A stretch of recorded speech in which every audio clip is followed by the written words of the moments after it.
kalau misalnya kita nggak ikut asuransi nih, tabungan pendidikannya kan berhenti. Misalkan kita ikut asuransi pendidikan, dana tabungan pendidikannya nggak berhenti. Justru akan ditabungkan sama perusahaan asuransi. Apalagi sekarang pandemi gini, asuransi berlomba-lomba untuk create atau menciptakan asuransi yang bisa digunakan situasi sekarang ini. Oh, Kayak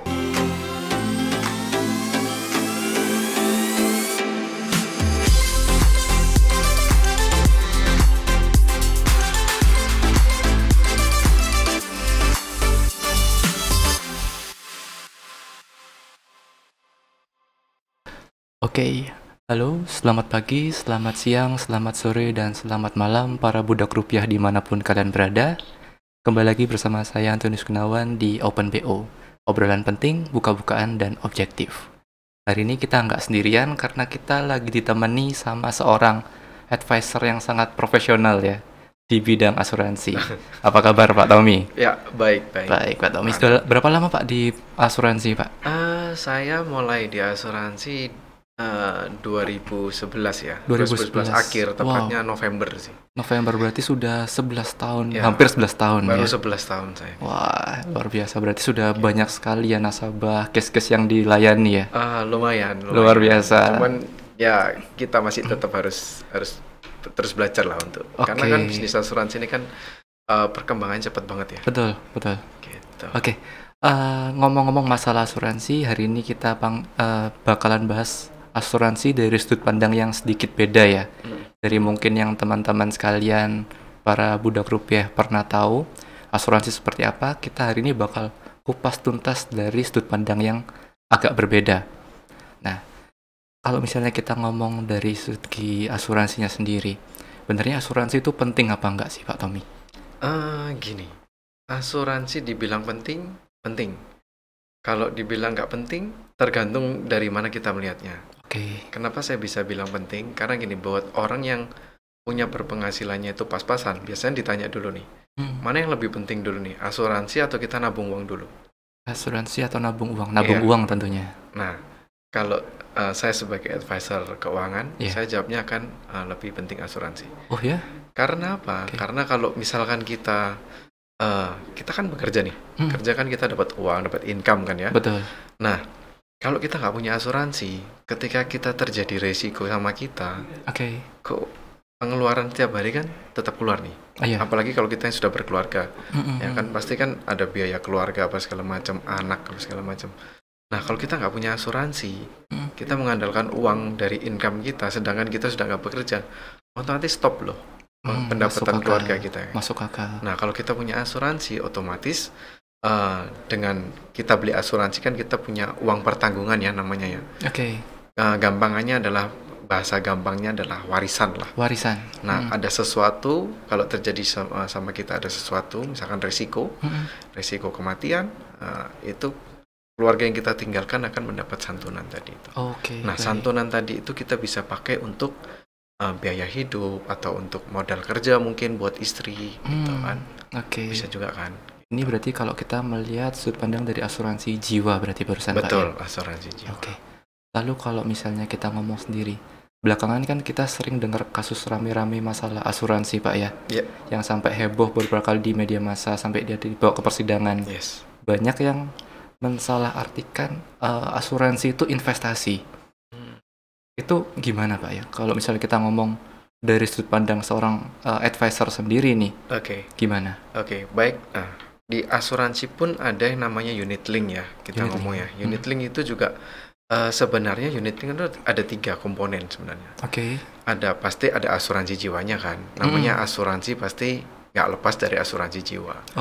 Terus kemudian di situ baru mulai ada investasinya. Nah, kita ngomong investasinya di mana? Kalau di asuransi di reksadana. Di reksadana. Berarti aliran dana yang diambil sebagian akan dialihkan ke reksadana juga. Betul sekali. Gitu. Nah, di investasi sendiri yang berhubungan dengan asuransi ya, kita ngomong asuransi bisa nggak dipakai untuk investasi? Jawabannya bisa juga. Nah, kok bisa dari mana? Nah, katakanlah kita bilang untuk investasi untuk dana pendidikan misalkan. Baik. Nah, saya misalkan nih, saya umur misalkan 25 tahun. Ya kan, ketika nanti si anak saya nih, saya sudah punya anak, ketika anak saya mau masuk kuliah umur 18 tahun, sedangkan anak saya masih kecil. Bisa nggak saya investasi di asuransi untuk dana pendidikan untuk anak saya? Jawabannya adalah bisa. Bisa ya. Karena apa? Karena dengan kita menabung di asuransi untuk dana pendidikan, ya kan? Tujuannya adalah memastikan anak kita supaya bisa masuk kuliah nantinya. Baik. Tujuannya memang untuk pendidikan. Ya. Baik. Nah, kok bisa dari mana? Nah, ketika saya mulai menabung nih, nabung di asuransi, artinya investasi di asuransi ya untuk pendidikan ya. Ketika terjadi resiko sama saya, ya kan, dana pendidikan untuk anak saya ini akan tetap berlanjut. Ya, jadi kita memastikan anak kita itu pasti ketika nanti masuk kuliah ada dananya. Oke, mungkin gitu. Saya potong sedikit Pak ya. Boleh. Tadi Bapak sempat menyampaikan bahwa ada 3 komponen di asuransi. Yang salah keduanya adalah investasi. Ya. Mungkin boleh sebutin salah ketiganya apa? Nah, salah ketiganya tadi ketinggalan ya. Iya.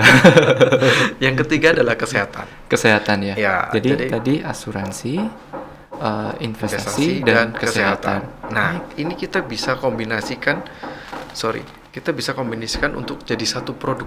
Oke. Nah, artinya kita sudah punya investasi, kita punya asuransi, dan kita punya asuransi kesehatan juga. Gitu ya. Oke, kita kembali ke terkait investasinya tadi nih. Oke. Kalau misalnya kita ngomong investasi, memang pandangannya seperti itu.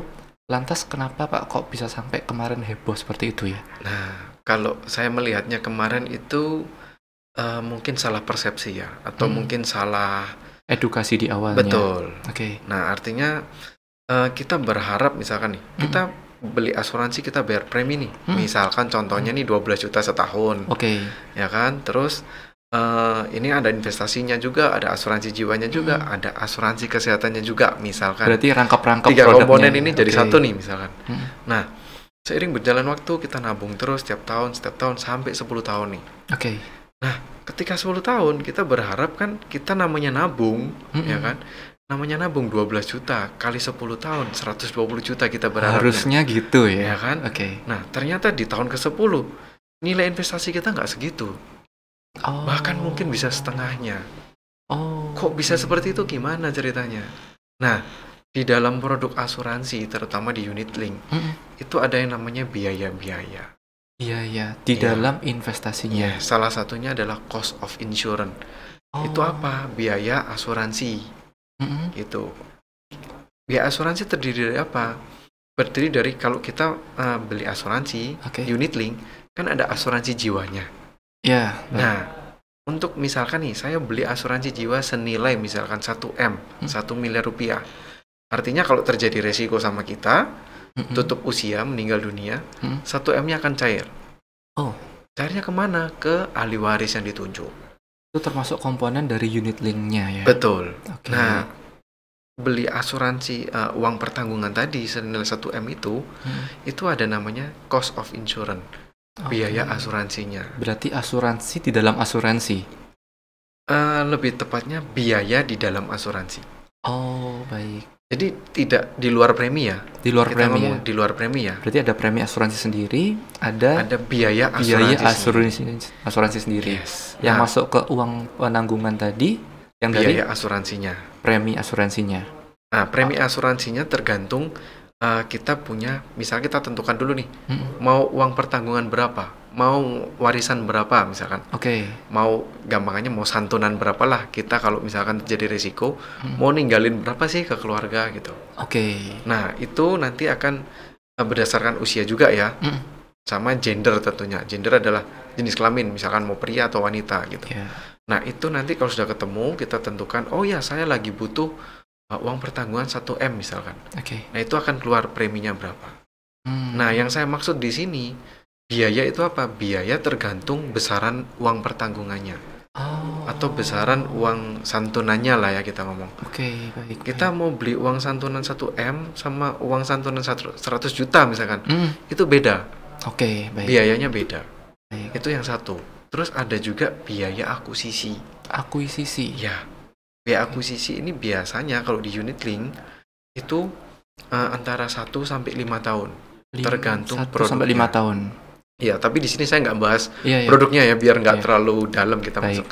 Secara garis besar aja lah. Oke. Nah, biasanya di asuransi unit link itu kan kita sudah disiapkan ya sama asuransi. Misalkan nih kita beli uang pertanggungan 1M.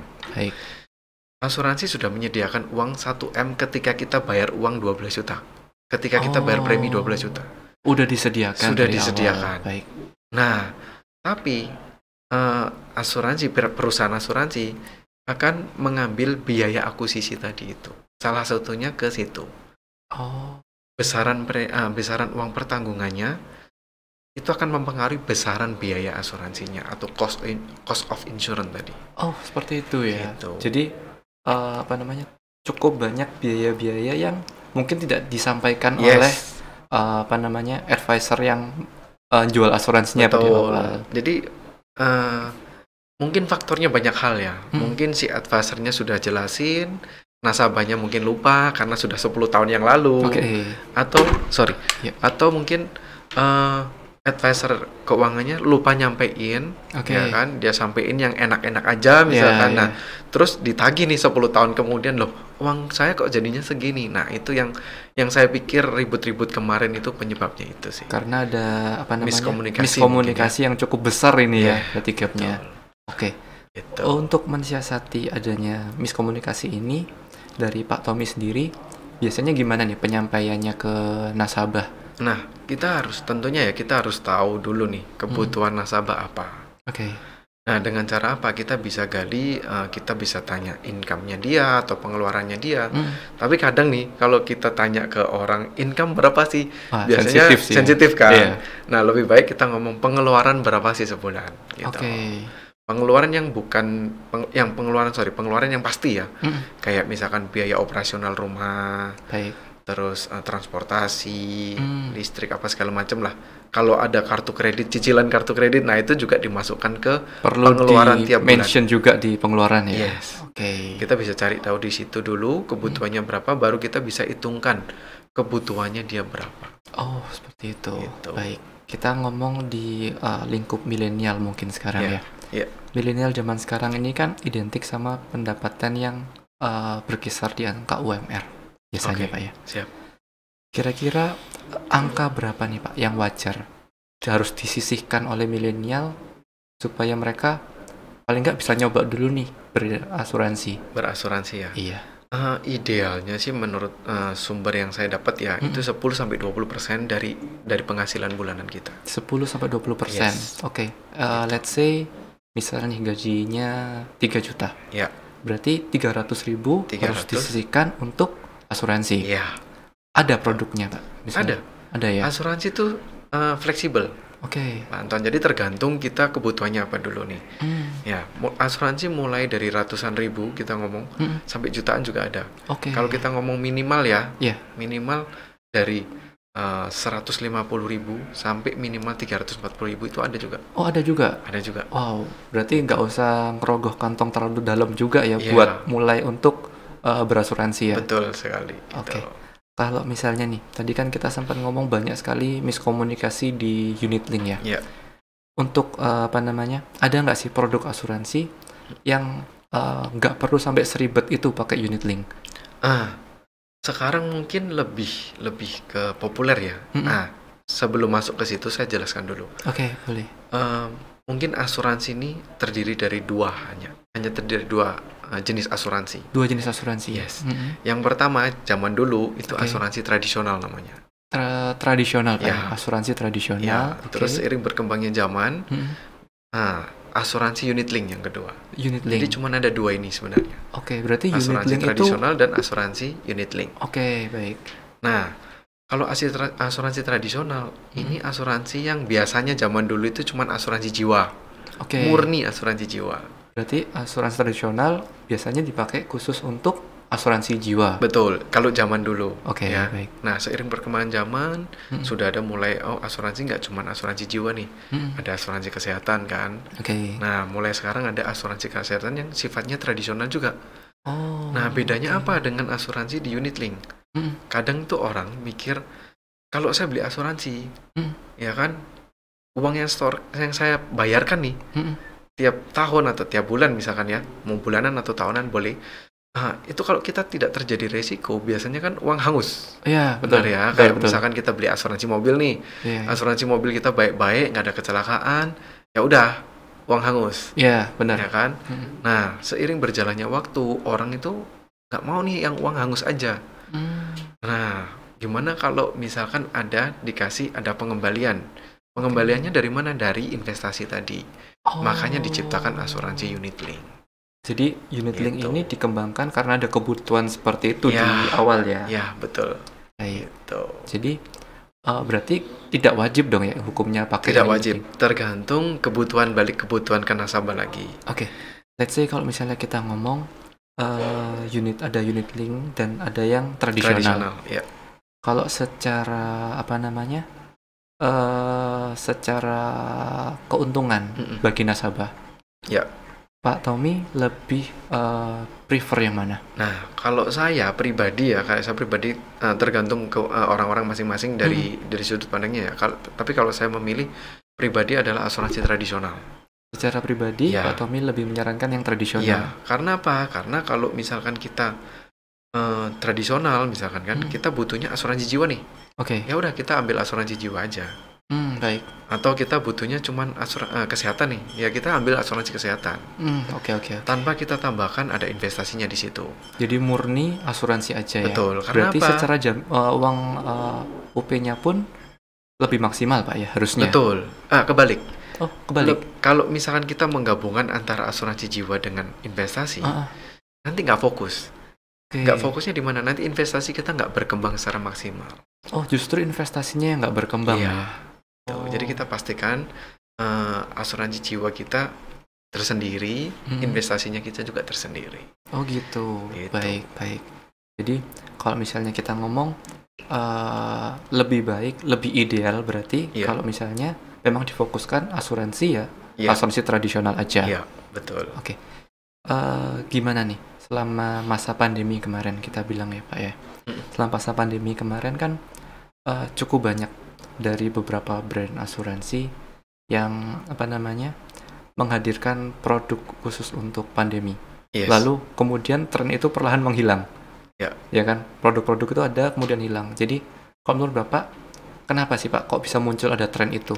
Dan kenapa kok tiba-tiba hilang? Kalau misalnya memang produknya bagus kan harusnya bisa extend ya, karena sampai detik ini pun kita masih di dalam tengah-tengah masa pandemi. Ya. Menurut pandangan Pak Tommy gimana? Mungkin gini ya, kalau kita berarti kita ngomong asuransi kesehatan nih ya, kalau Kesehatan. pandemi ya. Iya. Sebenarnya dibilang hilang juga nggak hilang 100%. Oke. Karena di dalam asuransi, apalagi sekarang pandemi gini, asuransi berlomba-lomba untuk meng-create atau menciptakan asuransi yang bisa digunakan untuk situasi sekarang ini. Kayak pandemi sekarang, COVID gitu kan. Oke. Justru uniknya COVID ini, biasanya kalau kita ikut asuransi kesehatan itu ada masa tunggunya. Ada masa tunggunya? Ya, masa tunggu apa sih? Jadi kita misalkan pengajuan asuransi nih, hari ini kita pengajuan, besok pagi sudah disetujui, ya kan? Terus besoknya gitu kita kena, ya kita nggak minta ya, kena sakit COVID, itu langsung di cover sama asuransi. Oh, jadi nggak pakai masa tunggu Pak ya? Nggak pakai masa tunggu.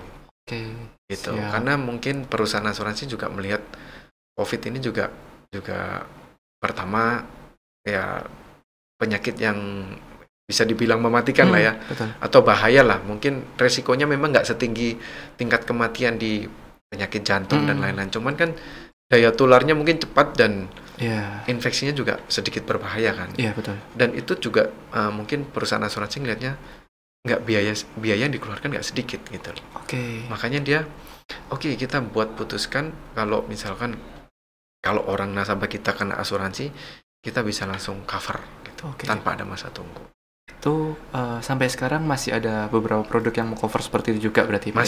Masih ada. Gitu. Soalnya kok sepengetahuan saya Pak, udah mulai cukup sedikit ya asuransi yang mention COVID di tengah-tengah produk mereka. Ya mungkin gini. Kalau zaman sebelum pandemi awal-awal nih, mungkin asuransi mengcover full biayanya.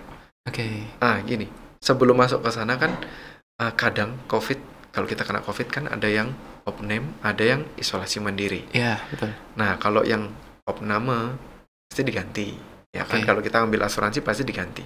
Tapi kalau isolasi mandiri apakah diganti? Nah, kalau yang dulu awal-awal kalau kita isolasi mandiri itu diganti full.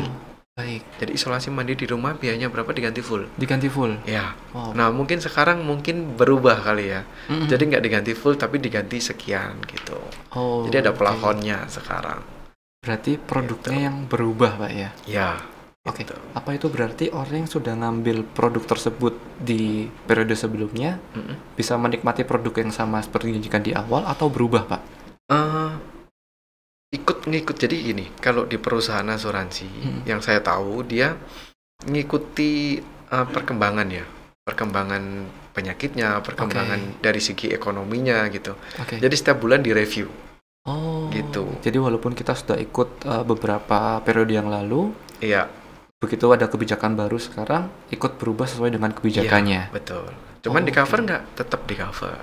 Tapi nominalnya berubah. Iya. Plafonnya ya. Kita bilang plafon untuk mengcovernya yang dulu diganti full, sekarang cuman misalkan diganti sekian gitu. Kita ada batasannya. Kembali lagi ke terkait pembahasan tentang pandemi, Pak ya. Iya. Di tengah-tengah masa pandemi ini kan banyak sekali orang yang terdampak secara ekonomi dan secara material, Pak ya. Iya, betul. Lalu bila mana orang tersebut sudah memiliki asuransi dan tidak bisa melanjutkan, itu gimana, Pak? Apakah di-terminate atau ada kebijakan tersendiri biasanya, Pak? Nah, pertanyaan bagus itu. Jadi sebenarnya kita ambil asuransi itu kita harus sesuaikan dengan kita punya budget ya. Gitu. Nah, pokoknya yang kira-kira nih, yang saya tadi bilang 10-20% itu kan tadi kan. Nah, 20% ini kita bisa bilang, oh ya ini jatah kita untuk asuransi kesehatan nih, misalkan, atau ambil asuransi lah gitu. Nah, kalau terdampak pandemi ini, kita sudah mensiasati dari awal gitu loh. Kita ambil asuransi kan ada tingkatan-tingkatannya nih. Dari yang paling murah, paling basic, sedang, tinggi misalkan, paling mahal lah kasarannya. Nah, kita jangan maksa yang kita ngambil paling mahal gitu. Kita sesuaikan balik lagi tadi. Dari budget tadi 10-20%. 10-20% tadi ya. Ya, ketika pandemi itu ada kayak seperti ini, itu nggak mengganggu. Nggak mengganggu cash flow ya. Ya, nggak mengganggu cash flow, juga asuransi kita juga tetap bisa aktifkan. Lalu kalau misalnya case-nya nih orang sudah terlanjur ngambil, lalu apakah ada opsi untuk rebudgeting, Pak? Lalu kalau misalnya di tengah pandemi, tiba-tiba orangnya kena PHK misalnya nih, pendapatan kan pasti berkurang drastis. Ya, gitu. Nah, apakah dari beberapa brand asuransi itu menawarkan di-adjust atau gimana? Nah, mungkin yang bisa di-adjust itu hanya cara bayarnya ya. Cara bayar. Nah, yang mungkin dulu ikut misalkan yang sekali bayar tahunan nih, sekali bayar saya langsung 1 tahun misalkan. Nah, itu kita bisa ganti rubah metode ke bulanan agar bisa lebih ringan kan. Gitu. Jadi lebih ada cicilannya gitu ya. Gitu. Baik. Supaya apalagi jangan sampai kita di masa pandemi ini kita nggak punya proteksi. Itu lebih seram. Benar. Gitu. Jadi kalau lebih baik kita rubah cara bayarnya. Gitu. Nah, terus kalau misalnya nih benar-benar case-nya mentok banget, apakah memang tidak ada opsi untuk menurunkan plafon premi asuransinya? Gini, kalau misalkan itu sudah diambil untuk misalnya nih kita ambil asuransi yang paling murah nih. Nah, terus kita juga sudah nggak bisa bayar lagi. Ya sudah mau nggak mau ya polisnya akan tutup, akan berakhir lah. Berarti masih ada resiko di situnya ya. Iya, betul. Tapi kan kalau misalkan kita juga bisa mensiasati kalau misalkan itu terlalu mahal buat budget kita, sedangkan pengeluaran kita sudah banyak, pengeluaran tetap ya kan, tapi income kita dipotong nih mendadak. Betul. Nah, kita bisa alihkan misalkan nih ikut yang lebih murah. Contohnya ikut yang punya pemerintah, punya BPJS. Gitu. Menarik nih. Kita kan menyinggung terkait BPJS ya. Iya. Sekarang kan dari pemerintah kita sedikit diwajibkan memiliki BPJS. Lalu dengan adanya BPJS tersebut, apakah masih wajib, Pak, punya asuransi? Dibilang wajib nggak wajib Tergantung masing-masing individu ya. Tergantung ya. Ya, karena kalau misalkan nih individu A sama B nggak sama kan. Si A ini pakai BPJS, si B juga pakai BPJS, tapi si B ini juga beli asuransi yang swasta punya misalkan. Oke, baik. Nah, kenapa? Misalkan nih si A dia pakai BPJS sudah cukup. Saya sudah tercover dari BPJS. Ya, kalau dia ngerasa cukup ya sudah. Oke. Nggak apa-apa. Tapi kalau si B ini misalkan nih kalau sakit dia harus keluar negeri. Oh. Ya kan, kalau keluar negeri misalkan Singapura. Nah, apakah BPJS bisa tercover dari situ? Kan jawabannya nggak bisa kan. Betul. BPJS kan hanya bisa dipakai di Indonesia aja. Nah, makanya dia punya asuransi tambahan lagi dari swasta punya. Gitu. Oh, jadi untuk mengcover kalau misalnya ada kebutuhan di luar itu lagi ya. Jadi wajib tidak wajib juga dikembalikan ke personalnya masing-masing. Betul. Tapi gitu. Lebih baik kalau punya, Pak ya. Lebih baik kalau punya. Oke. Kita kembali lagi ke mungkin sedikit mundur ya, Pak ya. Iya. Terkait unit link. Apakah unit link itu bisa mengcover, Pak? Kalau misalnya terjadi seperti yang tadi kita sebutkan sebelumnya, terjadi PHK. Oke. Kita kan ada, misalnya kita pakai unit link kan berarti ada nilai investasinya. Yes, betul. Apakah nilai investasi tersebut itu bisa digunakan untuk mengcover? Nah, pertanyaan bagus. Tadi saya sebutkan ada dua tadi ya, asuransi tradisional sama unit link. Yeah. Masing-masing punya kelebihan dan kelemahannya. Yeah.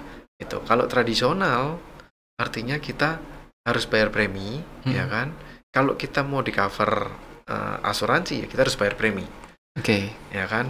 Selama kita mau di cover, kita harus bayar terus, intinya gitu kan. Itu yang tradisional ya. Tadi ya. Okay. Kalau yang unit link, intinya sama, harus bayar terus. Tapi dia ada istilahnya ada fiturnya lah ya, ada apa ya bahasanya ya,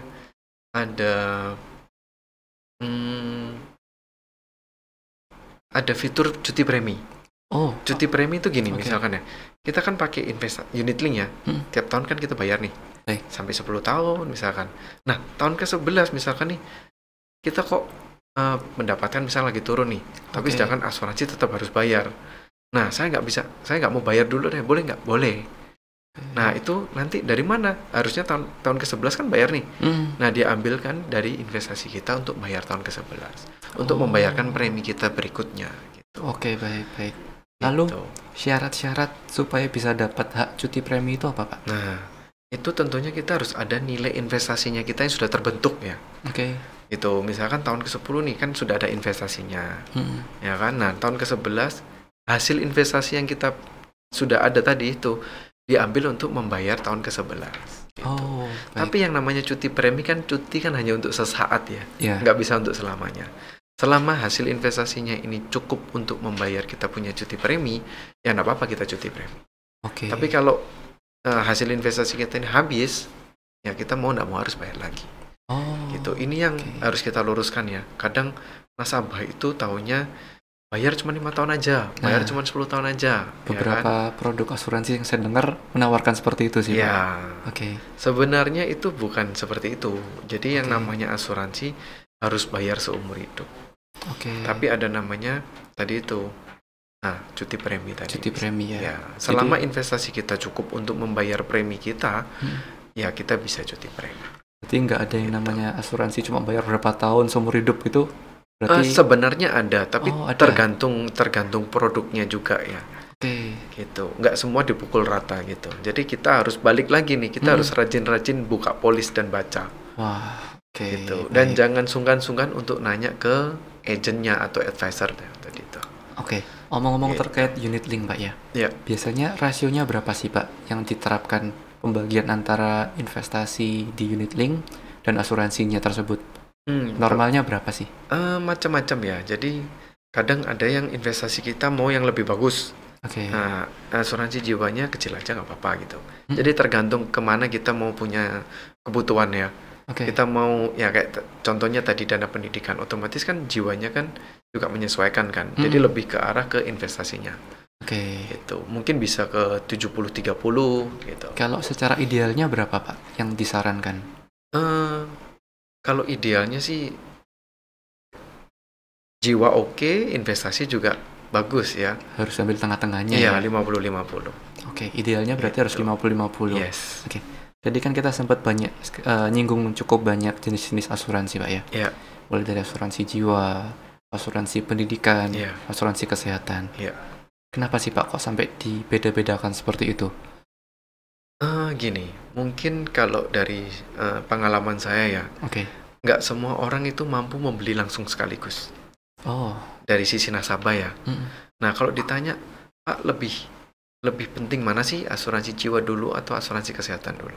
Iya. Kalau saya pribadi, lebih penting asuransi kesehatan dulu. Kesehatan nomor 1. Iya, kesehatan nomor 1. Kalau kita belum punya asuransi sama sekali ya, Oke. itu kita arahkan ke asuransi kesehatan. Kenapa? Karena mohon maaf ya, kalau sebelum meninggal itu pasti kan ada runtutannya kan. Betul. Nggak semua orang tiba-tiba itu tutup usia. Gitu. Iya. Kan kalau nggak meninggalnya kalau nggak kena sakit ya kecelakaan. 2 itu ya biasanya. Kan. Nah, atau meninggal karena ya emang sudah waktunya meninggal, Pak. Ya, nah kalau sudah waktunya meninggal kita nggak bisa ngomong ya. Oke. Gitu. Itu kan ya sudah gitu kan. Oke. Tapi kalau misalkan meninggalnya gara-gara suatu penyakit, kan pasti membutuhkan biayanya dulu kan sebelum dia akhirnya tutup usia. Berarti yang di-highlight dari yang kesehatan ini adalah ketika momen sakitnya ini gitu. Oke. Jangan sampai kita sudah kerja keras nih, ngumpulin tabungan sini akhirnya kita sakit dan kita nggak punya asuransi dan tabungan kita yang kepake untuk itu. Oh, itu kenapa asuransi disebut proteksi ya, Pak ya? Iya, gitu. Oke. Asuransi adalah mentransfer resiko. Transfer resiko. Ya. Transfer resiko kemana? Ke perusahaan asuransi. Oke. Jangan kita tanggung sendiri, kita punya asuransi. Kita punya resiko. Oh, baik. Gitu. Lalu, misalnya kita ngomong, kalau misalnya nih, dalam case yang terjadi, orang ini sehat-sehat aja. Nggak pernah sakit, nggak pernah apa. Iya. Berarti rugi dong ambil asuransi? Nah, pertanyaan yang sering banyak diomongin ke orang atau ditanyakan ke orang. Loh, Pak, ini saya bayar asuransi tiap tahun selamanya, ya kan? Iya. Kalau saya pakai, nggak apa-apa. Nah, kalau misalkan nggak saya pakai, kan rugi. Saya bayar asuransi, ya kan? Pasti banyak yang mikir gitu kan? Ya. Nah, pertanyaannya, mau untung, Bu? Atau mau untung, Pak? Atau misalkan, kalau kita suruh milih nih, mau sakit atau sehat? Kalau saya lebih milih sehat kan? Iya, gitu pasti. Loh. Ya kan? Nah, balik lagi tadi itu, jangan sampai tabungan yang sudah kita kumpulkan, kerja keras untuk kumpulkan, habis untuk membiayai sakit kita. Oh, masuk akal. Gitu. Jadi tetap aja buat berjaga-jaganya. Iya. Jadi walaupun nggak kepake, ya kita mikirnya buat proteksinya aja kalau misal suatu saat sakit. Yes. Oke. Lalu kalau misalnya kita ngomong, tadi ada juga saya sebut asuransi pendidikan, Pak ya? Iya. Asuransi pendidikan itu benernya lokasinya di mana sih kalau kita bilang placementnya? Masuk ke kesehatannya kah? Atau ke jiwanya kah? Atau di apanya sih? Kok bisa muncul asuransi pendidikan ini? Nah, asuransi pendidikan ini basicnya gini. Kan kita sebagai orang tua menabungkan untuk dana pendidikannya dia kan? Oke. Nah, otomatis apa? Kita lebih ke sisi asuransi jiwanya ya. Lebih ke jiwa ya? Iya, karena kalau kesehatan kan nggak terlalu sinkron ya, karena nanti takutnya hasil investasi untuk pendidikan kita akan terganggu dengan kita punya asuransi kesehatan. Jadi kalau bisa asuransi jiwa dengan investasi. Jadi kita ngomong asuransi unit link ya di sini ya. Berarti pendidikan pasti masuk unit link ya? Pasti. Oh, nggak ada pendidikan yang tradisional, Pak? Ada juga sebenarnya. Oh, ada? Ada juga gitu. Tergantung produknya ya, kita balik lagi ya. Gitu. Tapi cuman secara umum biasanya digunakan di pasaran selama ini adalah asuransi unit link untuk pendidikan. Ya. Karena ada nilai investasinya tadi. Iya. Di luar itu ada juga cover asuransi jiwanya kan. Gitu. Dan biasanya kalau pendidikan itu ada yang namanya asuransi tambahan. Yang disebut adalah payer benefit. Payer benefit. Ya, payer benefit ini manfaatnya apa? Kalau terjadi resiko sama orang tua, misalkan si pembayar nih, bapaknya meninggal dunia, otomatis kan kalau misalnya kita nggak ikut asuransi nih, kalau bapaknya sudah nggak ada, meninggal, otomatis kan tabungan pendidikannya kan berhenti. Ya kan? Nah, kalau misalkan kita ikut asuransi pendidikan, dana tabungan pendidikannya nggak berhenti, justru akan ditabungkan sama perusahaan asuransi. Gitu, yang harusnya tabungan tiap tahun ini ya kan? Nah, perusahaan asuransi yang membayarkan, ya, yang menanggung. Itu terjadi kalau misalnya yang bayar meninggal. Tutup usia atau misalkan terjadi cacat tetap total misalkan. Oke. Berarti ada syarat dan ketentuannya tetap ya. Betul. Oke. Menarik sih Pak. Jadi kalau misalnya kita ngomong syarat supaya asuransi pendidikannya tetap lanjut walaupun tidak bisa membayar adalah tutup usia atau cacat total. Cacat total. Lalu kita kembali ke pertanyaan kita sebelumnya, mungkin kita flashback. Jadi kalau misalnya tadi kan saya sempat menanyakan kalau misalnya orangnya gagal bayar karena kondisi keuangan. Betul. Apa yang terjadi dengan asuransi pendidikannya, Pak? Oke, pertanyaan bagus. Jadi balik lagi ya, kalau unit link tadi itu selama ada investasinya, hasil investasinya, ya kan, itu bisa untuk membayar premi berikutnya. Gitu. Jadi kita gunakan fitur cuti premi tadi.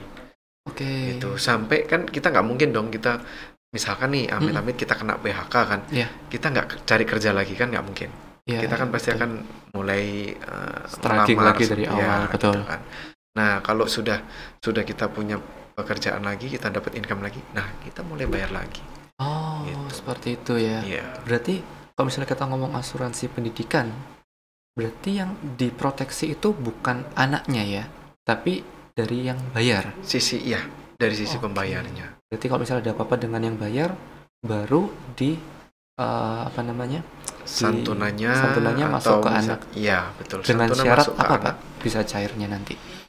Kalau di perusahaan asuransi, kalau kita mau klaim itu cukup sederhana sebenarnya. Jadi hanya form klaim, KTP KTP bapak misalkan ya, yang diasuransikan bapaknya kan, terus akte meninggal dunia, akte kematian, ya kan, ada 3 ini sudah, terus sama KTP dan buku tabungan ahli waris. Buku tabungan ahli waris. Apa ada syarat usia buat anaknya Pak? Betul. Jadi kalau misalkan anak belum 18 tahun, nah itu si anak butuh wali. Wali bisa dari ibunya, dari kakeknya, dari neneknya gitu. Sampai memastikan si anak ini sudah berumur 18 tahun. Jadi perusahaan asuransi nanti akan membayarkan santunannya ke walinya dulu. Begitu. Baik. Menarik. Ini jadi bikin saya ingat sama kasusnya Vanessa Angel berarti Pak ya. Itu berarti kan juga berarti yang termasuk situ termasuk asuransi pendidikan ya? Bisa jadi ya. Tapi bisa jadi juga dia beli asuransi jiwa tradisional juga kan. Nah, santunannya kan jatuh ke ahli waris. Ahli waris misalkan bisa ke anak, bisa ke istri, bisa ke suami, gitu kan, atau bisa ke orang tua yang harus ada hubungan darah ya. Baik. Gitu. Yang jadi concern saya, apa yang terjadi Pak kalau misalnya pemilik atau yang bayar sama ahli warisnya ini meninggal saat yang bersamaan. Lalu apa yang terjadi dengan polis tersebut dan anaknya? Artinya begini ya. Kalau si bapak ini beli asuransi dan terjadi tutup usia misalkan ya, sedangkan ahli warisnya adalah istrinya misalkan. Dan ikut tutup usia istrinya juga tutup usia juga. Nah, ahli waris bisa kita alihkan ke anak atau ke orang tua langsung. Gitu. Jadi masih ada opsi untuk pengalihan ahli waris? Yes, betul. Selama kita bisa membuktikan ada hubungan darah ya. Nah, hubungan darah dibuktikan dari apa? Dari biasanya kartu keluarga atau yang paling simpel adalah akte lahir. Kalau di akte lahir kan kita jelas tuh. Jelas. Ya toh, anak dari bapak dan ibu siapa gitu. Nah, kita bisa buktikan dari situ. Baik. Berarti kalau misalnya kita ngomong seperti itu, misal nih Pak, kita ngomong case paling ekstrim yang bisa terjadi mungkin ya. Bagaimana terjadi jika yang bayar itu anak semata wayang, Pak? Dalam artian misalkan? Misal anak tunggal yang sudah yatim piatu, menikah dengan anak tunggal juga yang yatim piatu dan punya anak. Lalu terjadi kecelakaan misal nih. Lalu anaknya masih belum berusia 18 tahun. Kalau misalnya terjadi case seperti itu, maka ahli warisnya seperti apa? Apakah tetap jatuh ke anak yang masih berusia belum 18 tahun atau? Nah, balik lagi tadi kalau misalkan belum 18 tahun itu ada wali yang ditunjuk ya. Wali bisa misalkan ke orang tua misalkan. Kalau orang tuanya sudah nggak ada pun, ya kan, bisa ke saudara. Nah, apalagi case-nya tadi kalau misalkan anak tunggal ya. Nah, anak tunggal kita bisa alihkan ke paman atau bibi. Gitu. Nah, mungkin kita ngomong bahasa awam Pak ya, bisa nggak sih kalau misal tiba-tiba hak preminya itu hilang karena tidak ada yang meneruskan? Hak santunannya Iya. maksudnya. Hak santunannya hilang gitu ya. Iya. Kita akan cari. Nah, itu perannya sebagai agent di situ. Oke. Nah, kita sebagai agentnya nasabah, kita juga harus bantu. Jangan kita ngejar-ngejar di nasabah di depan, terus habis itu di belakangnya kita lepas tanggung jawab. Jangan. Nah, tugas kita sebagai advisor atau agent itu juga sebenarnya mulia sih tugas ini, karena kita membantu orang ketika orang itu kesusahan kan. Iya. Nah, ketika orang itu sudah nggak tahu siapa yang harus menerima ahli warisnya ini, kita bantu cari. Oke. Kita bisa lacak lah, misalkan si orang ini misalkan orang tuanya siapa, atau sudah orang tuanya sudah meninggal, saudaranya siapa. Kalau saudara dia nggak punya juga, om atau tante bisa kita cari dari orang itu gitu. Baik. Nah, buktinya dari mana? Dari akte lahir. Akte lahir misalkan dari orang tua nih. Orang tua kita punya misalkan saudara kandung. Nah, saudara kandung misalkan paman kan misalkan. Nah, paman ini kan punya akte lahir juga. Akte lahir kan sama dengan orang tuanya. Ya kan? Nah, disebutkan di situ bapak dari ibu ini kan sama. Nah, itu kita bisa titipkan ke situ. Berarti nggak ada alasan kalau misalnya orang bilang, "Oh, aku anak semata wayang kok, berarti nggak usah asuransi jiwa." Salah, Pak ya? Salah. Nah, tapi kita balik lagi ya. Dia kan kenapa dia harus bekerja? Bekerja untuk siapa? Untuk diri sendiri kah, atau untuk siapa yang mungkin dia sayangin? Mungkin dia sudah nggak punya siapa-siapa ya, yatim piatu, belum punya anak juga, belum beristri juga. Mungkin dia punya, katakan masih punya kakek atau nenek, dan dia sayang sekali sama kakek neneknya. Mungkin dia bekerja untuk kakek neneknya kan bisa. Jadi alasannya lebih luas daripada itu tadi ya? Iya. Baik. Kita kembali lagi ke jenis-jenis asuransi. Tadi kita kan baru menginjak kesehatan dan pendidikan. Apa masih ada tipe jenis-jenis asuransi yang lain, Pak? Sebenarnya banyak. Jadi ada dana pensiun. Dana pensiun? Ya, dana pensiun. Tapi nggak jauh-jauh dari situ sih. Ya paling cuma dana pendidikan, dana pensiun, asuransi jiwa, kesehatan, dan asuransi kesehatan. Ini sih yang paling penting kan. Dana pensiun itu berarti masuk jiwa juga atau bagaimana? Betul, bisa juga masuk di asuransi unit link bisa, asuransi tradisional juga bisa. Jadi kalau kita ngomong pensiun ya, kita set dulu nih, kita mau pensiun di usia berapa. Nah, contohnya nih, biasanya kalau pensiun di Indonesia rata-rata 55 tahun ya. Nah, ketika umur 55 tahun, saya pengen punya tabungan berapa. Dan setelahnya saya punya berapa. Nah, itu kita bisa set di situ. Baik. Menarik sekali sih. Yang bikin saya tertarik tadi, ada omongan asuransi pendidikan dan pendidikan dan asuransi dana pensiun itu bisa tidak unit link. Yes. Lalu dananya diambil dari mana, Pak? Kan nggak ada investasinya. Nah, yang jelas kan kita bayar premi nih. Nah, bayar premi ini sama perusahaan. Premi dari nasabah ini pasti dikelola kan. Dikelola sama perusahaan asuransi. Nah, hasil keuntungannya dari perusahaan mengelola ini anggapannya kayak dibagikan gitulah ke nasabah, dengan tentunya harus sesuai dengan produk yang diambil ya. Gitu. Jadi contohnya nih, kalau di dana pendidikan, memastikan si anak ketika SD, SMP, SMA, kuliah ada dana yang keluar. Ini menarik, Pak. Tadi waktu kita sempat bahas terkait asuransi pendidikan, sempat ada statement bahwa asuransi ini bisa cair ketika anak berusia 18 tahun. Iya. Lalu barusan Bapak muncul statement lagi, bisa SD, SMP, SMA. Sedangkan kita kalau misalnya tahu ya Pak ya, jenjang-jenjang pendidikan tersebut kan pasti di bawah usia 18 tahun. Yes. Itu prosedurnya gimana, Pak? Nah, jadi ketika kalau kita ngambil asuransi pendidikan nih, di produknya tersebut, dia sudah fiturnya dia itu ketika SD akan keluar dana sekian persen dari hasil investasinya dia. Gitu. Nah, ini tergantung produknya ya, kembali lagi ya. Mungkin tiap perusahaan asuransi akan beda-beda hasilnya. Gitu. Nah, premi yang kita bayarkan itu, ya itu tadi, yang membentuk hasil investasi, ya kan. Jadi kita harus set dulu nih kebutuhan masuk SD itu berapa, SMP berapa, SMA berapa, kita harus hitung dulu. Nah, dengan kita hitung, kita bisa memastikan ketika nanti anak SD masuk SD uang pangkalnya sudah siap. Oke, Gitu. baik. Biasanya uang pangkal itu kan yang gede kan. Iya. Gitu. Nah, jadi kita beli dana pendidikan, asuransi pendidikan terutama ya, kita nggak bisa ngomong minimalnya berapa, itu nggak bisa. Oke, Jadi baik. kita harus hitung dulu SD kira-kira mau sekolah di mana nih, SMP mau di mana, SMA mau di mana.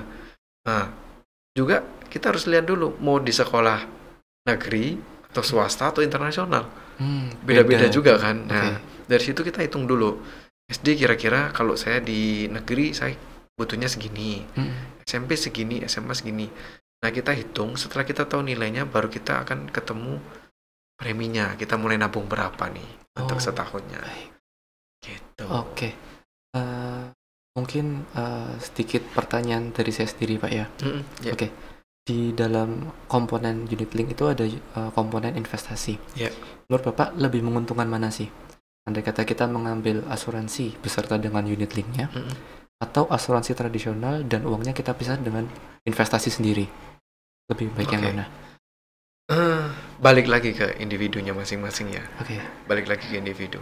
Karena kalau misalnya kita ngomong tadi kan sempat disebutkan komponen dari unit link adalah investasi di reksadana. Iya. Lalu kira-kira lebih menguntungkan mana dari segi nasabah? Andai kata kita dimasukkan ke asuransi tradisional dan reksadana sendiri, atau all in kita masukkan ke asuransi beserta unit linknya? Jadi balik lagi ke individu ya. Kadang individu ini ada orang yang saya mau pasti-pasti aja, atau orang saya mau yang tidak pasti tapi dalam artian harusnya tentunya hasilnya lebih bagus dong. Iya, baik. Kalau yang nggak pasti nih. Nah, kalau kita ngomong pasti nih, kita ngomong pasti dulu nih ya, di asuransi. Berarti kita ngomong asuransi tradisional ya. Pasti ya. Asuransi tradisional pasti. Jadi kita sudah mulai nabung mulai sekarang. Ketika SD nanti kita sudah ketemu nilainya, ya preminya itu akan pasti segitu. Dan uang yang ketika SD muncul nih, uang pangkalnya sudah siap segitu, itu pasti. Itu tradisional kayak gitu. Jadi kita set di awal. Nah, kalau investasi di unit link, kita juga sudah hitung kan SD berapa, SMP berapa, dan kita mulai menyisihkan berapa. Betul. Gitu. Tapi di investasi unit link itu ada ketidakpastiannya di mananya. Tergantung hasil investasinya juga kan. Nah, dipengaruhi dari mana? Dari reksadana. Reksadana kan bisa naik, bisa turun kan. Betul. Itu. Ya pas kalau misalkan dia naik. Jadi di SD itu mungkin kita sudah set misalkan angka di 20 juta untuk masuk uang pangkal SD. Itu kalau hasil investasinya bagus, dia bahkan lebih dari 20 juta. Gitu. Baik. Tapi ya ada plus minusnya ya, karena kan tidak pasti tadi itu. Investasinya kalau turun, dia juga bahkan bisa kurang dari 20 juta. Mungkin itu yang kapan hari sempat jadi keributan itu ya. Salah satu faktornya itu. Karena hasil investasinya buruk. Iya. Itu berpengaruh ke tingkat kepercayaannya juga. Iya. Begitu. Lalu kalau misalnya kita ngomong lagi nih Pak, dari komponen-komponen yang tadi kita bilang dalam segi asuransi sendiri.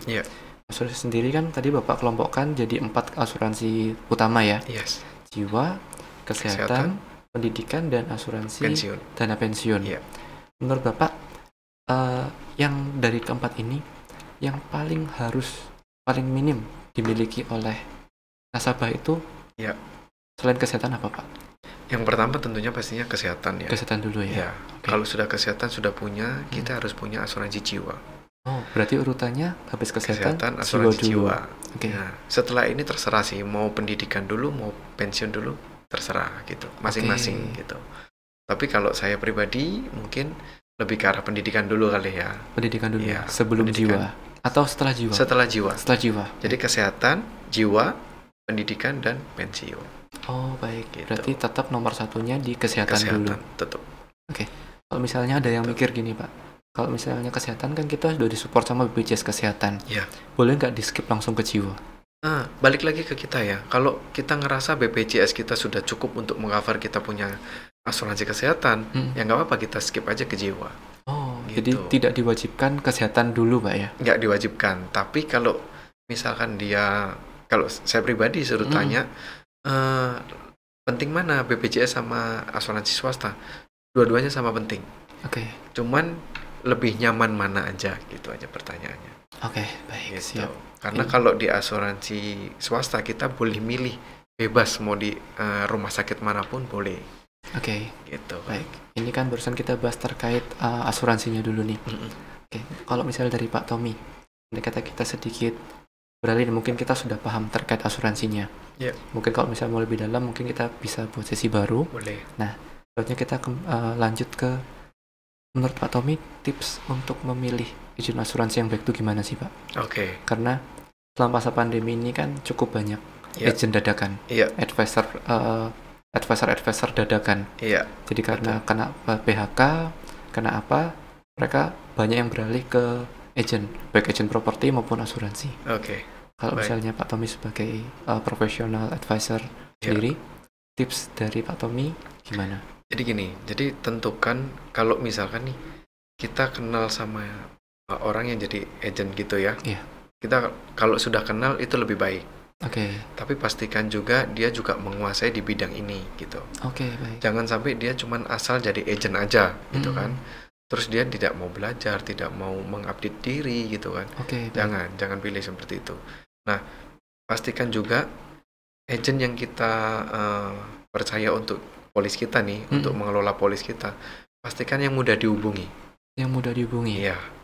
Karena kalau terjadi resiko sama kita, ya kan, misalkan sakit nih, kita kan awam nih, nasabah, misalkan kan kita ke rumah sakit, kita nggak ngerti gimana. Nah, tujuan sebagai agent adalah membantu untuk proses itu semua gitu. Jadi keseluruhannya tetap dikembalikan ke agent ya? Iya, gitu. Baik. Nah, untuk supportnya lah gitu kan. Nah, karena sebagai agent ini hubungan ini mulai dibentuk ketika nasabah kita sudah deal sama kita. Itu kalau saya pribadi, komitmen saya, selama saya masih hidup dan selama saya masih di perusahaan saya akan support full 100%. Nah, kalau saya sudah nggak di perusahaan saya gimana? Ya kan? Nah, saya akan tetap support. Nah, itu komitmen dari masing-masing nasabah ya gitu. Baik. Karena bisnis asuransi adalah bisnis kepercayaan sih. Karena kita nggak bisa jual barang karena kita nggak kelihatan barangnya. Kita cuma bicara kontrak. Gitu. Jadi pastikan satu agennya menguasai di bidangnya ya tentunya ya. Kalau dia awal nggak apa-apa selama dia mau berusaha atau dia mau mengupdate diri nggak apa-apa. Baik. Satu, yang kedua mudah dihubungi. Iya, yang ketiga ya itu tanggung jawab lah. Jangan sampai harus ada 3 syarat itu dulu ya. Jangan sampai sudah nggak di perusahaan A, dia bekerja terus dia pindah misalkan, atau dia sudah nggak di asuransi lagi, dia nggak mau membantuin. Nah itu yang jadi pertanyaan saya tadi, Pak. Mungkin kelanjutan dari pertanyaan saya tadi ya. Kalau misalnya agent yang kita percaya ternyata sudah berhenti dari bidang tersebut, nasib nasabahnya gimana, Pak? Nah, ini kadang di perusahaan asuransi ada yang namanya mungkin departemennya itu ada yang mengurusi nasabah-nasabah yang ditinggal sama agennya. Ditinggal apa ya? Ditinggal resign lah, atau mungkin ya agennya sudah nggak ada, kan bisa aja kan. Nah, departemen ini akan langsung kontak ke nasabahnya untuk menginformasikan ada agen pengganti. Gitu. Jadi nanti si A misalkan ya, si agen A ini akan datang ke rumahnya ibu untuk konfirmasi dia sebagai agen penggantinya dari agen ibu sebelumnya. Dan nanti biasanya nasabahnya kan diminta untuk tanda tangan sebagai proses pengalian agen. Gitu. Berarti tetap ada kelanjutannya ya, tidak ditinggalin gitu aja, enggak ya? Tidak dilepas begitu aja sih. Gitu. Baik. Selain itu, mungkin nasabah juga bisa langsung kontak ya ke customer service. Ke perusahaan itu bisa juga gitu. Berarti lewat customer service pelayanannya ya nantinya. Yes. Kalau dari Pak Tommy sendiri melihat fenomena banyaknya agen dadakan ini gimana, Pak? Positif atau negatif, Pak? Kalau saya melihatnya positif sih. Positif ya. Karena agen ini tugasnya mulia. Oke. Karena membantu orang gitu kan. Mungkin agen asuransi dipandang sebelah mata mungkin ya. Tapi jangan salah, ketika orang nasabah kita ada kesusahan, ada misalkan nih kena resiko bisa macam-macam ya, resiko kecelakaan, sakit, atau bahkan meninggal dunia, ya kan. Agen asuransi yang bakalan dalam tanda kutip itu jadi kayak malaikat istilahnya. Wow. Ya kan. Kenapa Bu? Oh ya nanti saya kirim ya formnya. Nah, ketika form dikirim, form klaim ya tentunya ya, form klaim dikirim terus semua proses dibantuin. Ya dia mau klaim juga dibantuin. Nah, sampai proses perusahaan asuransi membayar klaimnya sehingga dia tidak mengeluarkan biaya sepeser pun untuk kesehatannya atau biaya rumah sakitnya. Disitulah peran agen asuransi dibutuhkan. Dan ya tadi saya bilang jadi kayak malaikat. Jadi kayak malaikat ya. Kalau dari Pak Tommy sendiri melihat yang tadi lagi nih, banyak izin dadakan tuh peluang apa tantangan sih Pak? Peluang ya. Peluang.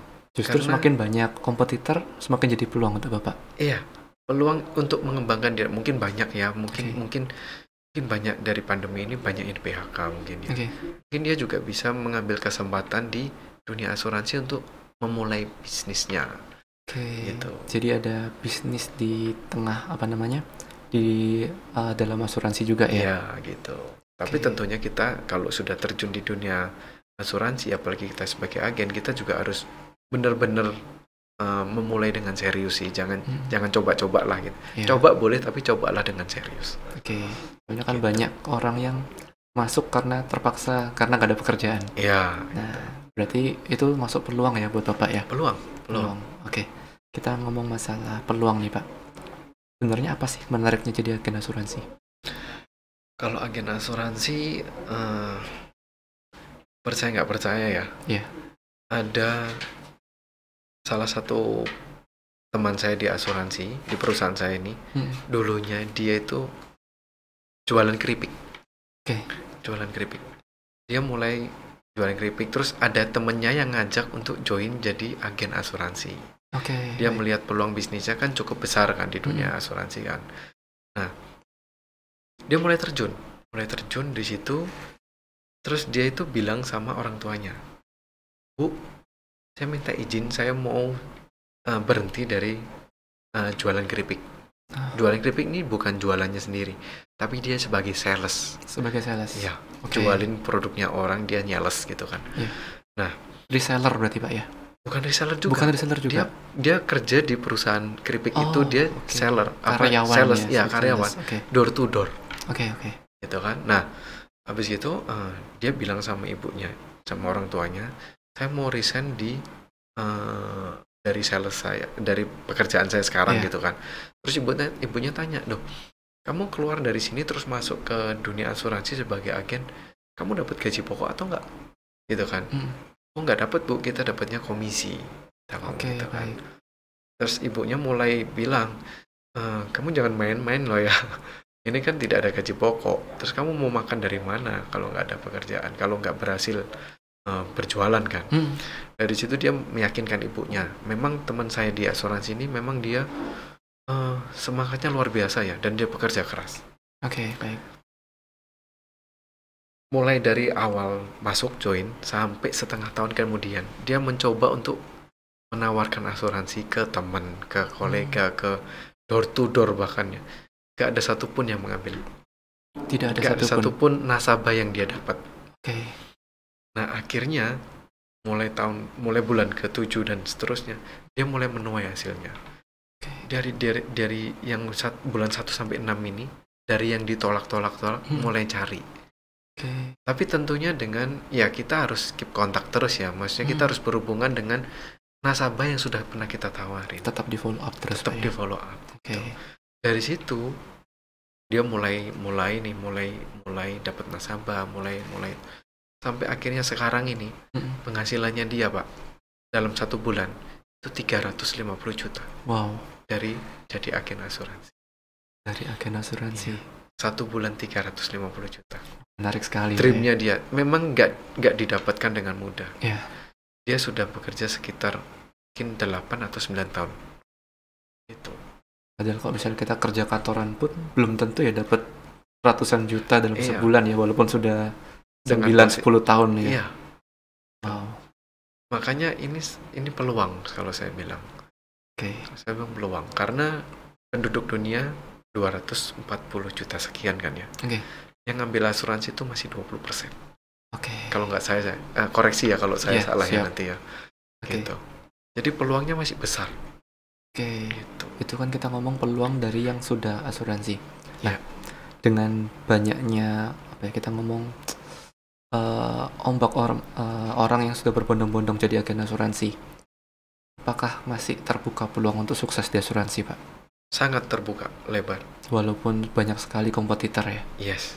Karena balik tadi itu, kalau data kita lihat dari data ya, hanya 20% loh. Masih ada pasar tuh 80%. 80%, besar Itu, banget sih ya. Ya, itu kenapa sebabnya banyak perusahaan asing tuh masuk, perusahaan asuransi ya terutama ya, masuk ke Indonesia. Karena dia melihat potensinya masih besar gitu loh. Pangsa pasarnya masih besar. Oke. Gitu. Lalu kalau misalnya kita ngomong di ranah asuransi, Pak ya, mungkin banyak nih teman-teman yang barusan memulai di bisnis asuransi, sudah merasakan berat mungkin, Pak ya, dengan banyaknya persaingan, dengan banyaknya mungkin kalau misalnya kita target orang yang bisa dibilang orang kaya, Pak ya, mereka pasti sudah pakai asuransi. Yes. Lalu kemana lagi kita harus nawarkan, Pak? Oke. Kita ngomong mau nawarin ke orang kaya buat biar dapat besar, ternyata mereka sudah pakai. Gitu. Mau nawarin ke orang yang di sekitarnya ternyata duitnya nggak ada. Mereka harus ngapain, Pak? Nah, gini, orang kaya itu kalau saya lihat ya, kalau memandang asuransi itu dia sebagai aset. Oh, asuransi sebagai aset. Paper aset. Oke. Karena ada konsep, ada orang yang bilang orang kaya akan semakin kaya. Iya. Karena apa? Dia mengelola benar-benar uangnya kan pastinya kan. Betul. Nah, dia juga memikir asuransi ini sebagai paper aset juga. Karena apa? Karena bisa melipat gandakan aset yang sudah dia punya. Oke. Berarti pola pikirnya bukan sebagai proteksi tapi sebagai aset ya? Iya, menggandakan aset. Untuk orang yang sudah kaya nih. Katakanlah orang yang kaya misalkan berapa sih? Misalkan tapi hitungan kaya kan juga relatif ya. Betul. Nah, katakanlah orang itu punya aset atau punya aset dan apa segala macam 20M lah misalnya. 20M. Ambil aja 10%-nya. 2M. Untuk beli 20M lagi. Artinya dengan menyisihkan 20% atau 10% tadi, 2M aja. Kita ambil 2M dari aset kita, ya kan? Untuk kita belikan asuransi lagi. Dengan apa? Dengan uang pertanggungan 20 miliar. Oh, bisa seperti sebesar itu. Aset kita. Bisa juga. Oke, berarti yang diproteksi adalah asetnya lagi. Yang diproteksi orangnya, ya kan? Ketika orangnya ini tutup usia, 20M-nya kan cair nih. Kemana? Ke ahli waris. Nah, aset yang 20M tadi otomatis ya tadi sudah berkurang 2M ya, jadi sisa 18 kan. Tapi ketambahan lagi 20M. Berarti jadi asetnya dia ya? 38 miliar loh. Berarti kita andai kata ngambil asuransi nggak harus cuma satu aja, Pak ya? Betul. Gitu. Nah, untuk kadang kita memulai bisnis ini kalau kenal sama orang kaya sudah bilang, "Oh, saya sudah punya asuransi banyak." Sering. Gitu. Kita minder langsung, "Oh, sudah banyak ya, terus ngapain?" gitu kan. Benar-benar. Gitu. Nah, kita bisa review polisnya dia. Kita pinjam polisnya dia, ya kan, untuk kita review satu-satu. Nah, dari situ kita kan tahu, oh, Pak, ternyata Bapak sudah banyak asuransi, tapi masih ada kekurangan loh. Gitu. Kita bisa kasih tahu di situ. Berarti asuransi yang dimaksudnya lebih ke asuransi jiwa berarti, Pak ya? Iya, itu. Asuransi jiwa. Nah, kalau asuransi jiwa kita rasa, oh sudah cukup nih. Ya kan? Kita bisa tawarin untuk pendidikan. Untuk pendidikan siapa? Ya, anaknya lah, atau mungkin anaknya masih kecil, atau cucunya lah, gitu kan. Gitu. Atau pensiun misalkan. Gitu. Ya jelas pensiunnya sudah enak, tapi mau lebih enak lagi nggak Pak? Misalkan gitu. Berarti kalau misalnya kita ngomong orang kaya, berarti wajar dari mereka punya lebih dari satu asuransi. Iya. Lalu pasti itu. Pasti ya malah ya. Kebanyakan begitu. Berarti bisa terjadi multi claim berarti Pak ya, kalau misalnya terjadi suatu kejadian. Yes. Jadi polisnya misalkan contoh nih, dia punya polis ini ada 20 polis. Nah ternyata orang ini tutup usia nih, 20 polis ini kita bisa klaimkan langsung. Jadi satu gitu. Bila mana terjadi seperti ini Pak, andai kata kita dari brand asuransi A, dan ternyata orang tersebut sudah punya asuransi A, dan kita review polisnya, kita dapat apa? Kita kan ambil celahnya kan. Jadi kita tahu, ini kan kita awalnya kita mau nawarin dia, ternyata sudah punya banyak asuransi. Termasuk yang punya dia. Iya, dia kan otomatis menutup diri kan. Pasti. Sudah nggak mau kan gitu. Pak, boleh nggak saya review polisnya gitu. Nah, dengan kita review polisnya, mungkin dia sudah punya asuransi kesehatan, tapi dia belum loh di cover asuransi penyakit kritis. Nah, ada lagi kan ya. Gitu. Itu termasuk ke asuransi penyakit kritis. Modelnya seperti asuransi jiwa tapi bentuknya penyakit kritis, santunan. Gitu. Ketika dia didiagnosa penyakit kritis sama dokter, itu santunannya untuk penyakit kritisnya keluar. Berarti masih banyak lagi ya jenis asuransi ya. Gitu. Tapi pada umumnya biasanya orang akan ngambil 4 tadi itu. Oke, baik. Gitu. Lalu apakah ada peluang Pak, andai kata orang tersebut sudah pakai asuransi yang kita pakai, lalu kita kembali menawarkan, bisa nggak dia punya 2 polis di perusahaan yang sama dengan nama yang sama? Bisa. Karena begini, karena setiap tahun atau bertambahnya, ya kan nih, ketika saya masih lajang, saya cuma cukup punya 1 polis. Ketika nanti saya sudah beristri, saya nggak cukup dong punya 1 polis. Betul. Saya harus meningkatkan nilai asuransi jiwa saya kan. Yang dulu saya masih sendirian, saya cukup lah, misalkan 500 juta. Ketika ada pasangan nih, saya nggak mungkin dong tetap 500, mungkin kita naikkan jadi 1 M misalkan.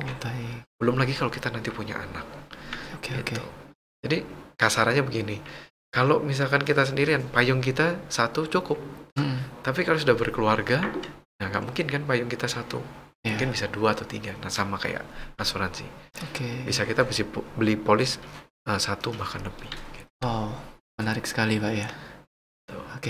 Dari pembicaraan kita, kalau dari Pak Tommy sendiri ya, tips untuk memilih brand asuransi yang baik itu seperti apa Pak? Kan cukup banyak. Mulai dari brand yang besar, bahkan ada brand asuransi yang kecil-kecil juga. Kira-kira gimana Pak? Nah, pastikan dia tercatat di Indonesia ya, artinya tercatat di Indonesia dan diawasi oleh OJK, itu pasti. Itu 1. Yang kedua, kita bisa lihat dari pengelolaan dari manajemennya, dari pengelolaan klaimnya gitu kan, kita bisa lihat. Nah, kita cari yang paling gampang klaimnya yang mana. Yang paling gampang klaimnya? Iya, karena kita sebagai sisi nasabah kan taunya adalah ketika saya sakit, ya kan, saya berharapnya kan klaimnya mudah, cepat dibayar, intinya kan gitu kan. Betul. Nah, kita bisa cari dari situnya, dari sisi situ. Dan tentunya brandnya itu jangan lupa, banyak lah di Indonesia ini brand-brand yang bagus-bagus banyak. Pilih yang memang 1-5 lah, peringkat 1-5. Menarik sekali Pak ya. Ya, di luar saya nggak bilang di 6, 7, 8 itu jelek, enggak gitu kan. Tapi kadang kan kita bingung nih dari mana. Nah, dari referensi buku atau majalah itu kita bisa lihat dari situ. Menarik sekali ya Pak ya. Cukup padat apalagi misalkan kita tambahin sedikit ya. Apalagi kalau sekarang dunia sudah maju ya, kita bisa googling apa segala macam. Search aja di situ. Gitu. Menarik sekali ya. Atau kita bisa cari keywordnya klaim asuransi termudah misalkan. Nanti akan muncul ya tulisnya gitu. Oke. Berarti sekedar summary nih Pak dari pembicaraan kita dari awal sampai akhir. Berarti asuransi sekarang masih penting sekali ya. Sangat penting. Kalau penting saya lihat, kan ya. Gitu. Apalagi di pandemi sekarang ya. Kita nggak tahu resiko itu datang kapan gitu. Berarti secara peluang sebagai agen asuransi pun masih cukup besar. Buat teman-teman bisa bergabung juga sebagai agen asuransi. Mungkin pembicaraan kita kan sudah cukup padat nih Pak. Pak Tommy, thank you udah ngeluangin waktunya hari ini. Thank you. Buat teman-teman sekalian, mungkin sekian pembicaraan kita yang cukup mendalam ya, walaupun masih belum dalam-dalam banget. Sampai jumpa di sesi berikutnya, pembicaraan terkait asuransi tentunya. Jadi kalau misalnya kalian suka dengan video ini, silahkan di-like, dislike kalau misalnya nggak suka. Share video ini ke teman-teman kalian yang butuh informasi terkait asuransi. Kalau misalnya butuh pertanyaan, silahkan komen di bawah ini, atau bisa langsung DM ke Pak Tommy. Ada Instagram mungkin? Ada di @tronald7. tronald7. Iya, Tommy Ronald nanti. Baik, nanti kalau misalnya ada pertanyaan, silahkan komen atau DM langsung ke Pak Tommy-nya. Jadi saya Antonius Gunawan undur diri. Sampai jumpa di episode Open BO berikutnya. Salam sukses.